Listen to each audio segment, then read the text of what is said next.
반갑습니다. 생명의 빛 전달자 박용배 목사. 오늘은 민수기 22장 말씀 함께 나누겠습니다.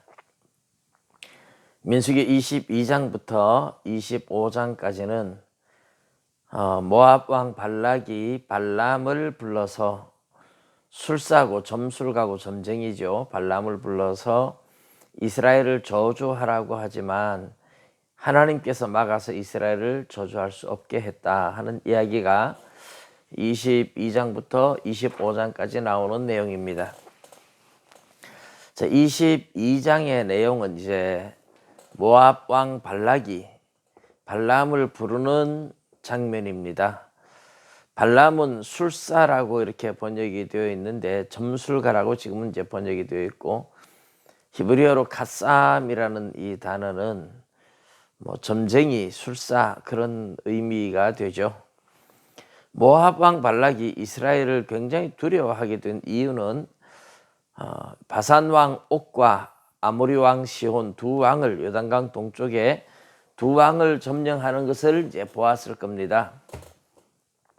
그리고 이스라엘을 굉장히 두려워하고 홍해 바다를 가르고 건너온 것도 알고, 그래서 이스라엘을 굉장히 두려워해서 발람을 불러서 이스라엘을 저주해 달라고, 은근보화를 많이 줄 테니까 와서 저주해 달라고 하죠.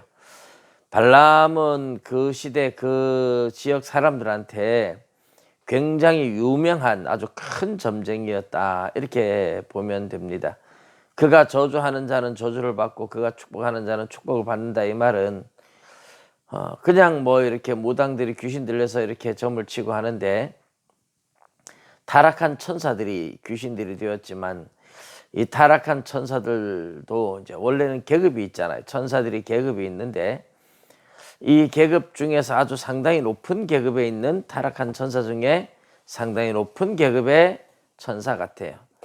그러니까 그 말이 그대로 이루어진다는 것은 그만큼 사탄의 세력이 강하다는 의미가 됩니다.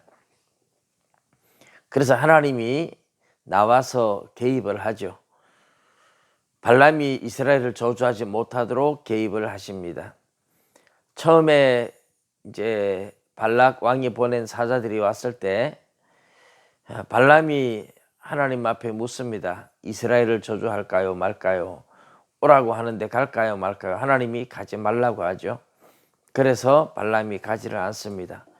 근데 하나님을 믿는 사람도 아닌 발람이 왜 하나님께 물을까, 이런 이제 생각이 들죠.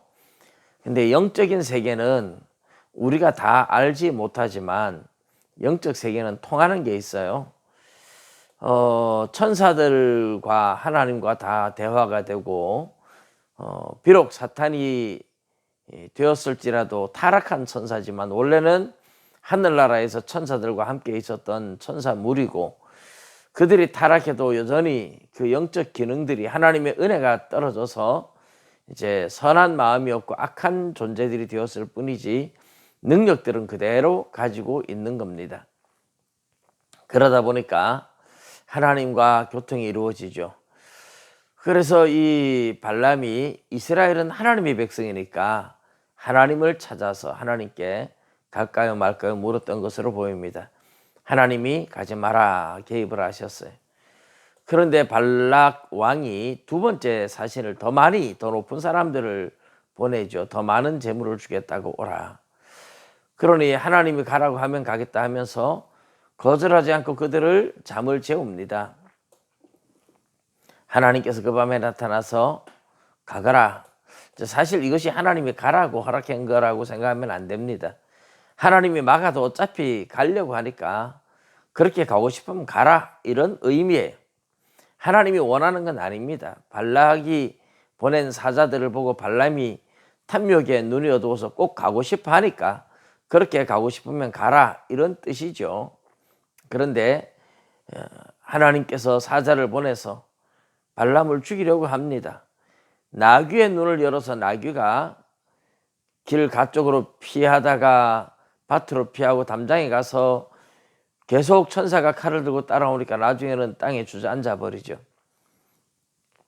그런데 발람의 눈에는 하나님의 사자가 보이지 않으니까 나귀를 지팡이로 막 때리죠. 그때 나귀한테 책망을 받는데 나귀가 말을 하면 정상적으로는 깜짝 놀라야 됩니다. 그런데 놀라지도 않고 같이 대화를 해요. 이것은 하나님께서 발람의 지각을 어둡게 만들어서 나귀만도 못하게 만드는 거죠. 그러니까 발람이 갑자기 멍해지고 멍청해진 겁니다. 짐승이 어떻게 말을 해 이래가지고 놀래야 되는데 놀랄 줄도 몰라요. 이게 멍해진 거죠. 하나님께서 엘리사를 잡으러 온 아람 군대를 그들의 눈을 멀게 만드니까 엘리사가 저들의 눈을 어둡게 하옵소서 하니까 엘리사가 나타나서 여기는 거기가 아니고 너희가 찾는 사람이 없다 따라오라 하는데 전부 다 멍청해가지고 사마리아 성에 들어갈 때까지 아무것도 깨닫지를 못해요. 거기 가서 하나님 앞에 다시 저들의 눈을 열어서 보게 해달라고 기도하니까 자기들이 포위당한 것을 그때 보고 깜짝 놀라죠. 육신의 눈은 뜨고 있는데 정신의 눈, 지식의 눈, 지각의 눈을 멍청하게 만든 하나님이시죠. 발람이 그랬어요. 나귀보다 못할 정도로 멍청해졌어요.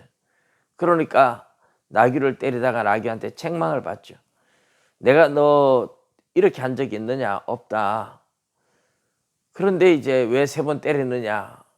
네가 내 말을 안 듣기 때문이다 하고 막 나귀하고 이야기를 하고 있는데 하나님이 발람의 눈을 열어서 보게 하니까 깜짝 놀라죠. 하나님의 사자가 나타난 겁니다. 나귀한테 뭐라 그랬어요? 네가 내 말을 안 듣기 때문에 내 손에 칼이 있으면 내가 벌써 너를 죽였을 것이다.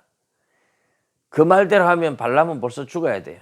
하나님도 너도 내 말을 안 듣기 때문에 내가 칼을 들고 있는데 너를 죽여야 된다. 그런 의미가 되죠. 나귀한테 한 말은 스스로 자기가 자기를 정죄하는 말이 되어버린 겁니다. 그래서 당신이 원하지 않으면 가지 않겠습니다. 그렇지만 속으로 순종하는 게 아니에요. 탐욕 때문에. 그래서 가라고 허락을 하신 거죠.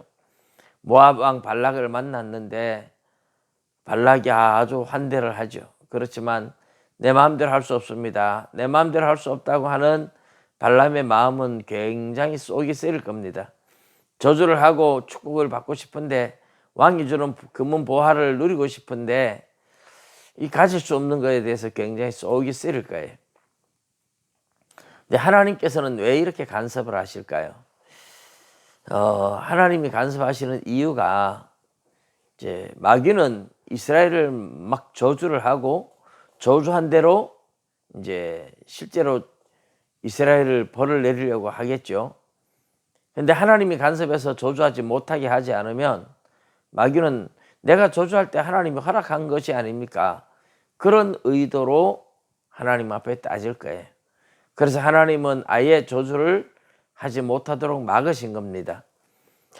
민수기 27장 37장까지 이렇게 가면서 민수기 36장까지 가면서 이런 서원에 대한 이야기도 있고 한데 우리가 앞에 보았던 레위기도 보면 그 27장에 서원에 대한 이야기가 나오죠. 거기에서 보면 여인이 서원할 때나 아이들이 서원할 때 남편이 들으면서도 가만히 있으면 허락한 거다. 그래서 책임지고 지켜야 돼요. 또 아이들이 서원하는데 부모가 듣고도 가만히 있으면 지키라고 허락한 거다. 그렇게 하는 거죠. 그러니 마귀가 저주를 하는데 발람을 통해서 저주를 하는데 하나님이 듣고도 가만히 계신다? 이 말은 허락한 것으로 마귀가 안다는 뜻이 되는 겁니다. 그러니까 하나님께서는 아예 이스라엘은 저주하지 못하도록 미리 막으시는 겁니다. 말의 위력이 그래서 대단한 거예요. 하나님이 허락하면 그대로 이루어지기도 하고 그래서 하나님은 비록 점쟁이의 말을 통해서 마귀가 저주하려고 하는 거지만 하나님이 다 알고 계신데 그대로 두었다? 이것은 저주를 허락했다 이런 의미가 되기 때문에 하나님께서는 마귀가 저주하지 못하도록 발람의 입술을 막아버리기 위해서 간섭을 하시는 거죠. 오늘 그래서 하나님은 우리 민수기 14장 28절에서 보았잖아요. 너희 말이 내 귀에 들린 대로 내가 너희에게 시행하겠다. 이 말의 위력이 굉장한 겁니다. 말한 대로.